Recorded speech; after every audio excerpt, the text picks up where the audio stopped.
پہلے زمانے میں لوگ اپنی بیویوں پہ تہمتیں لگا دیتے تھے، یہ زنا ہے، یہ میرا بچہ نہیں ہے، بچہ پیدا ہوا نا میرا نہیں ہے.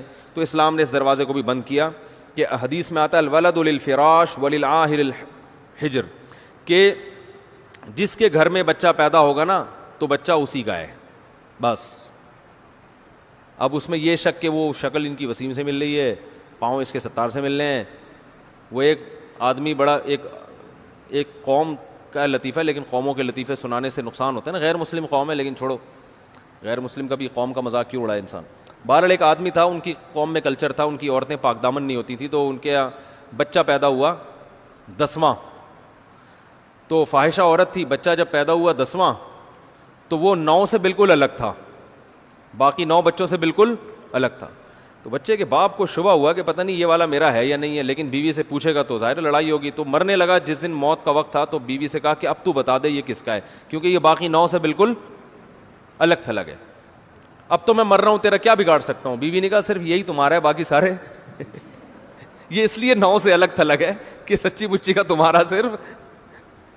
بولو بھائی، یہ تو جس کلچر میں یہ ہو، یہ جو گرل فرینڈ بوائے فرینڈ کا کلچر آ رہا ہے نا، اللہ نہ کرے کل یہی ہوگا، اور یہ ہونا شروع ہو گیا ہے. برائی کو بیان کرنا اچھا کام نہیں ہے، اس سے برائی اور پھیلتی ہے، لیکن بعض دفعہ بتانا پڑتا ہے کہ بھائی اس گرل فرینڈ بوائے فرینڈ کے کلچر کو ختم کرو، اس سے بڑی تباہی ہے. میں آپ کو بتاؤں، یہی میرے پاس لوگ آئے ہیں کہ بچہ پیدا ہو رہا ہے، شوہر کو شک ہے کہ پتہ نہیں کس کا ہے یہ اب ہمارے کلچر میں بھی شروع ہو گئی یہ چیزیں، کیونکہ شادی سے پہلے اتنی لڑکی کی بوائے فرینڈ بن چکے ہوتے ہیں کہ مرد کو اگر مرد میں ذرا سی بھی کوئی کمزوری ہے نا، کوئی عیب ہے، تو مرد کو شبہ ہوتا ہے کہ میری بیگم کہیں کسی اور کے پاس نہ جائے. جن کے یہاں گرل فرینڈ، ہر ایک کا نہیں ہے الحمدللہ، خیر غالب ہے، گرل فرینڈ بوائے فرینڈ کا کلچر جس معاشرے میں ہوتا ہے نا، وہاں یہ سسٹم شروع ہو جاتا ہے. تو بھائی، اور پھر سب فحش فلمیں دیکھ رہے ہیں، سب کا مطلب بہت بڑی تعداد میں دیکھی جا رہی ہیں. تو آپ کیسے یہ کہہ سکتے ہو کہ جو ہے وہ معاشرے میں جو ہے نا وہ بے حیائی نہیں پھیل رہی؟ تو وہ آہستہ آہستہ میاں بیوی کا اعتماد ختم ہو رہا ہے. پہلے لوگ 3 سال گھر سے باہر ہیں، ان کو پتہ ہے بیوی کے بارے میں، اعتماد ہے بھائی کہیں نہیں جائے گی. عورت کو شوہر پر اعتماد ہے، بھائی 3 سال بھی امریکہ میں رہ کر آئے گا، ہمیں پتہ ہے یہ کہیں اور نہیں جائے گا. لیکن اب میں نہیں کہہ رہا ختم ہوا نہیں ہے، آپ گھروں میں شک کرنے نہ شروع کر دیں، لیکن ہو رہا ہے، کیسز آنا شروع ہو گئے. اچھے اچھے لوگوں کے کیس آ رہے ہیں. ہم تو ہر آدمی اپنے دل کی بات کر لیتا ہے مشورہ لینے کے لیے. اچھے اچھے گھرانوں میں کیس آ رہے ہیں کہ مرد کو اب شبہات ہو رہے ہیں، پتہ نہیں کس کا بچہ ہے یہ. تو یہ بہت خطرناک بات ہے بھائی. گرل فرینڈ بوائے فرینڈ کے سسٹم کو کیا کرو، ختم. بیٹی کے بالغ ہوتے ہی شادی کر دو، کیونکہ اس میں ڈیزائرز تو ہیں. نیچر سے کب تک لڑو گے میرے بھائی؟ لڑکی کا دل چاہتا ہے کہ لڑکے سے دوستی لگائے، یہ دل کی چاہت ہے، یہ چاہت غلط نہیں ہے. لڑکے کا دل چاہے گا کہ میری کوئی گرل فرینڈ ہو، یہ چاہت غلط نہیں ہے. یہ چاہت کو حلال میں تبدیل کر دو. بچی بالغ ہوئی ہے، اس کو بولو بھائی جو تمہیں پسند ہے بتاؤ، شادی کر دیں گے تمہاری. نکاح کر لے، اس کا شوہر ہے، وہی بوائے فرینڈ ہے، وہی اس کا شوہر ہے، خوش ہو جائے گی. بے حیا بننے سے پہلے اس کو حلال تسکین مل جائے گی تو غلط کی طرف نہیں. انسان بائی نیچر غلط تھوڑی ہے. او بھائی، چوری کی روٹی کا کسی کا دل نہیں چاہتا. چوری پہلی دفعہ اسی لیے کرے گا جب حلال روٹی نہیں ہوگی. پھر جب ایک دفعہ چوری کی روٹی منہ کو لگ گئی، پھر حلال ملے گی بھی تو نہیں کھائے گا. جو چرا کے کھانے کا مزہ تھا وہ حلال میں نہیں آ رہا. تو یہ ہوتا ہے. اس لیے بچہ بالغ ہوا، بچی بالغ ہوئی، فوراً اور کر کے دیکھو کچھ بھی نہیں ہوگا. لوگ کہتے ہیں اتنی سی بچی کا نکاح کر دیا، ہائے ہائے کیسی کیسی باتیں کر رہے ہیں مولانا صاحب، ہائے ہائے سسرال والے تو کھا جائیں گے اس کو. او بھائی کر کے دیکھو یار، ہم نے تو کی اپنے رشتہ داروں میں، الحمدللہ کامیاب زندگی گزار رہی ہیں، بچیاں بھی بچے بھی سب خوش ہیں. ایسے ایسے فیملیز میں جاتا ہوں، بچہ بالغ ہوا، کان سے پکڑ کے شادی کرا دی اس کی. باپ اپنے خرچے پہ کرا دیتا ہے، کوئی بات نہیں یار میری بہو ہے، جہاں میں نے اتنی بیٹیوں کو کھلایا ایک بہو کو بھی کھلا دوں گا میں، اور اللہ پھر برکت بھی دیتا ہے. بس باپ چاہتا ہے میری پینٹ میں جتنے پیسے میرے ہی ہیں، اپنے بیٹے کو نہیں دوں گا میں، ٹھیک ہے نا، نہ بیٹی کو دوں گا نہ بہو کو دوں گا. پھر یہی نتیجہ نکلتا ہے کہ پھر وہ بیٹا بھی نہیں خرچ کرتا باپ پر. او بھائی رشتہ داروں میں سب کی آمدن، بولو بھائی، سب کے لیے، سب مل جل کے کھائیں. پٹھانوں میں دیکھو کیا ہوتا ہے، کوئٹہ میں اور ادھر، بڑا بھائی اپنے چھوٹے بھائیوں کی شادیاں اپنے خرچے پہ کر رہا ہوتا ہے. یہاں باپ نہیں کر رہا ہوتا، یہاں ابا نہیں کر رہے ہوتے، وہاں بڑے بھائی کر رہا ہوتا ہے کہ چھوٹے ایک کما رہا ہے تو چھوٹے بھائیوں کی بھی شادیاں، چل بھائی بسم اللہ، ٹھیک ہے نا، خوش ہیں سارے اکٹھے رہ کے کھا رہے ہوتے ہیں. تو ہمارے ہاں عجیب سا سیٹ اپ شروع ہو گیا ہے. یہ ہر آدمی کہتا ہے بس میری پینٹ میرا بٹوا میرے پیسے. تو نتیجہ یہ نکلتا ہے کہ بہویں پھر سسر کا احترام نہیں کرتی. وہ کہتی ہیں یہ محبت باپ جیسی چاہتا ہے, خرچہ باپ جیسا کرنے کے لیے تیار. ارے اس کو پتا ہے میرے ابا نے تو مجھے ساری زندگی کھلایا پلایا. سسر کا پتا ہے یہ تو میرے میاں کو شادی نہیں کرنے دے رہے تھے جب تک خود اسٹیبل نہیں ہوئے, تو انہوں نے تو شادی بھی نہیں کرنے دی, اور شادی کرنے کے بعد بھی یہ اب ایک دھیلا خود خرچ نہیں کرتے. تو باپ بن کے دکھاؤ یار, کرو خرچ, کھلاؤ پلاؤ, پھر اولاد بھی تمہیں باپ بنائے گی, پھر اولاد تم پہ بھی خرچ کرے گی. یہ ہمارا کلچر تھا جو اب آہستہ آہستہ ختم. باپ ہمیشہ اولادوں کو کھلاتا تھا, بہوؤں کو بھی. پھر جب بوڑھا ہوتا تھا سارے مل کے اس کو کھلاتے تھے, فخر کرتے تھے یار میں خرچ کروں گا, نہیں میں خرچ کروں گا, میں خرچ کروں گا. اب وہی ہو رہا ہے گوروں والا سیٹ اپ. ابا کہہ رہے میری پینٹ میرے پیسے, ٹھیک ہے نا. بہو اپنا کما کے الگ کھا رہی ہے, میاں اپنا کما کے, بولتا کیوں نہیں بھائی الگ کھا رہے ہیں, تو نہ بہن پہ خرچ کر رہے ہیں نہ بہن بھائی پہ خرچ کر رہی ہے. بس تھوڑا سا وہ وائپر پہ جو آتا ہے نا, وہ گاڑی کے شیشہ صاف کرتا ہے, اس کو 5 روپے, یہ صدقہ خیرات چل رہا ہے مارکیٹ میں. وہ جو آتا ہے نا وائپر کو صاف کیا, یہ لے 5 روپے, اور وہ بھی بلا کو ٹالنے کے لیے. کسی نے بتایا ہوتا ہے بھائی کچھ 5 روپے نکالو بلائیں ٹل جائیں گی, تو 5 روپے میں چڑیلیں تو ٹلنے والی.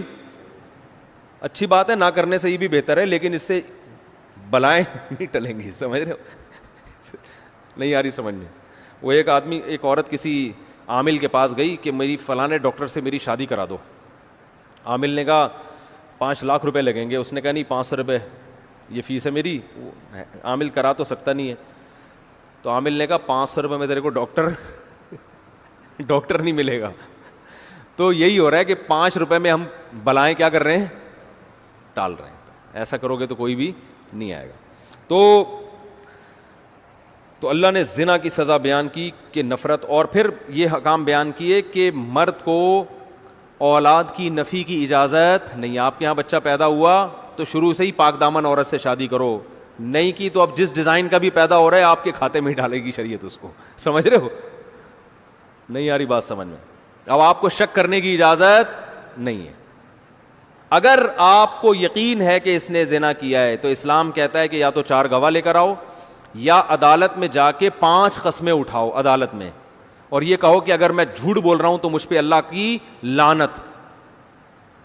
اس طرح سے عدالت میں قسمیں اٹھائی جائیں گی. اس کے بعد عدالت عورت سے قسمیں اٹھائے گی. عورت اگر اقرار کر لے کہ میں نے زنا کیا ہے تو عورت کو رجم کر کے مارا جائے گا, اور بچہ پھر باپ کی طرف منسوب نہیں کیا جائے گا. وہ ولد الزنا بچہ کہلائے گا جس کا باپ نہیں ہوتا بیچارے کا. اور اگر عورت اقرار نہیں کرتی تو عورت کو جیل میں ڈالا جائے گا کہ بھئی یا تو زنا کا اقرار کرو یا انکار کرو. جب تک اقرار یا انکار نہیں کرتی جیل میں پڑی رہے گی. اور اگر وہ انکار کرتی ہے کہ میں نے نہیں کیا تو اسلام کہتے ہیں ایسے انکار نہیں, 5 قسمیں. اس میں بھی یہی ہے کہ مجھ پر اللہ کا غضب اگر میں جھوٹی ہوں. اور اگر قسمیں اٹھا لیتی ہے تو مرد نے بھی قسمیں اٹھا لی, عورت نے بھی اٹھا لی. اب ہمیں نہیں پتا ان میں کون سچ ہے کون جھوٹ ہے, تو دونوں کا نکاح ختم کرا دیا جائے گا. عدالت نکاح کیا کر دے گی کہ بھئی اب تم دونوں اکٹھے نہیں رہ سکتے. عدالت نکاح کو ختم کر دے گی, اور بچے کو باپ سے منسوب نہیں کرے گی, کیونکہ باپ بچے کو ماننے کے لیے تیار نہیں, اور اس نے قسمیں بھی اٹھا لی ہیں. پھر بچہ ماں کی طرف منسوب ہوگا, لیکن وہ ولد الزنا بھی نہیں کہلائے گا, کیونکہ ہمارے پاس زنا کی کوئی دلیل نہیں ہے. تو یہ پورا پروسیس ہے. اب علماء یہ کہتے ہیں کہ آج عدالتوں میں یہ لعان والا عمل نہیں ہوتا. لہذا آج اگر کسی کی عورت زنا کر کے بچہ لاتی ہے, اس کی بیوی ہے, تو آپ بچے کا انکار کر نہیں سکتے, کیونکہ اسلام میں اس پروسیس سے گزرے بغیر انکار کی اجازت نہیں ہے, اور اس پروسیس پہ حکومت چلنے کے لیے تیار نہیں. عدالتوں کو پتہ ہی نہیں لعان ہوتا کیا ہے. لہذا اب جس ڈیزائن کا بھی ہو, صحیح ہے نا, حتیٰ کہ زنا اپنی آنکھوں سے بھی کسی نے دیکھ لیا کرتے ہوئے, تو وہ بچہ آپ ہی کا مانا جائے گا. آپ اس کو اپنے سے نفی نہیں کر سکتے, وہ آپ ہی کا نام لگے گا اس کے ساتھ, آپ کی وراثت ملے گی اس کو. آپ 100 دفعہ کہہ دو کہ یہ میرا نہیں ہے, تو سوائے اس کے کہ اس پر آپ کو حد جاری کی جائے, سزا دی جائے, اس کے علاوہ بولو بھائی نہیں ہے. تو پہلے تو یہ آپشن تھا, اب یہ آپشن بھی نہیں ہے. تو اس لیے پہلے سے ہی انسان احتیاط کرے, نکاح جب بھی کرے پاک دامن عورت سے کرے, تاکہ اس قسم کی ٹینشنوں کی نوبت, ارے بول لو نا یار, نہیں آئے. پاک دامن عورت سے نکاح کرو بھائی, جو گھریلو عورت ہے گھر سے ادھر آ گئی. جی ہاں ہاں اس کے لیے بھی آئے تھے قرآن مجید میں. اور یہ بھی ذہن میں رکھو کہ یہ تو میں نے محض ایک مزاح کے میں لطیفہ سنا دیا, 10واں بچہ پرانے نو سے ذرا مختلف ڈیزائن کا تھا. اسلام میں بچہ کسی بھی شکل کا ہو, نبی صلی اللہ علیہ وسلم کے پاس ایک کیس آیا کہ وہ صحابی کہہ رہے تھے یہ بچہ تو مجھ سے ملتا نہیں ہے, تو آپ نے فرمایا کیا تمہارے اونٹوں میں چتکبرا اونٹ پیدا ہوتا ہے؟ انہوں نے فرمایا ہاں. فرمایا حالانکہ نہ اونٹ کا باپ چتکبرا ہوتا ہے اور نہ ماں, تو یہ کیسے پیدا ہو گیا؟ انہوں نے کہا کوئی باپ دادا میں گزرا ہوتا ہے. تو آپ نے فرمایا ایسے انسانوں میں بھی ممکن ہے کہ بھائی بعض دفعہ دادا پہ شکل چلی جاتی ہے, بعض دفعہ پر دادا پہ. اب میاں کے بال بھی سلکی ہیں, بیوی کے بال بھی سلکی, بچے کے بال گھونگھریالے, تو شکی آدمی خام خواہ میں بیٹھ کے شک کر رہا ہوتا ہے کہ یار اسی وجہ سے میں اپنی بیگم کو افریقہ نہیں لے جانا چاہ رہا تھا. شک آدمی اس طرح کرتا ہے نا. تو حدیث میں کیا سکھایا ہے بھائی؟ شک کرنے کی اجازت نہیں ہے, ہو سکتا ہے باپ دادا میں کوئی گزرا ہو. تو یہاں کسی بھی شکل کا, دونوں سفید چٹے ہوں اور لڑکا کالا کولا بالکل اندھیرے میں نظر ہی نہیں آ رہا, اتنا بلیک پیدا ہوا ہے, پھر بھی وہ آپ ہی کا ہے. اس معاملے میں شک کرنے کی اجازت بولو بھائی نہیں ہے. لوگ کہتے ہیں ڈی این اے ٹیسٹ سے, اسلام میں ایسے موقع پہ ڈی این اے کی بھی اجازت نہیں ہے. بس میاں بیوی کے پیدا ہوا تو اسلام نے اس کو چھپایا ہے, باپ ہی کا ہے, ڈی این اے کی اجازت نہیں ہے آپ کو. نہیں آ رہی بات سمجھ میں؟ اگر ڈی این اے کی رپورٹ میں آ بھی گیا نا کہ کسی اور کا ہے تو پھر بھی وہ آپ ہی کا ہے. اسلام اکارڈنگ ٹو شریعہ اس کی اجازت نہیں ہے. اس میں حکمتیں ہیں, مصلحتیں ہیں. اس لیے کہ اسلام نے کہا بھائی زنا کی تہمت لگاؤ گے تو آسانی سے نہیں, کیونکہ یہ اگر کہہ دیا میرا نہیں ہے اس کا مطلب تمہاری بیوی نے زنا کیا ہے. بیوی نے زنا کا مطلب تم اس کو بدکار کہہ رہے ہو, بدکار کہہ رہے ہو تو پھر جاؤ عدالت میں جا کے 5 قسمیں اٹھاؤ. ایسے ہی نہیں کہہ سکتے کسی کو آپ. اور ہمارے یہاں دیکھو بات بات پہ زنا کے الزامات لگتے ہیں کہ نہیں لگتے؟ تو زنا کا الزام لگانا اسلام میں آسان کام نہیں ہے. اس لیے اپنی زبان کو لگام دیا کریں, بات بات پہ وہ زانی ہے, وہ یوں ہے, وہ فلانا ہے, اس نے یہ کیا, تو بھائی اس پہ 4 گواہ ہونے چاہیے, نہیں تو الٹا شریعت کہتی ہے اس کو چترول لگاؤ اگر 4 گواہ نہیں ہے تو.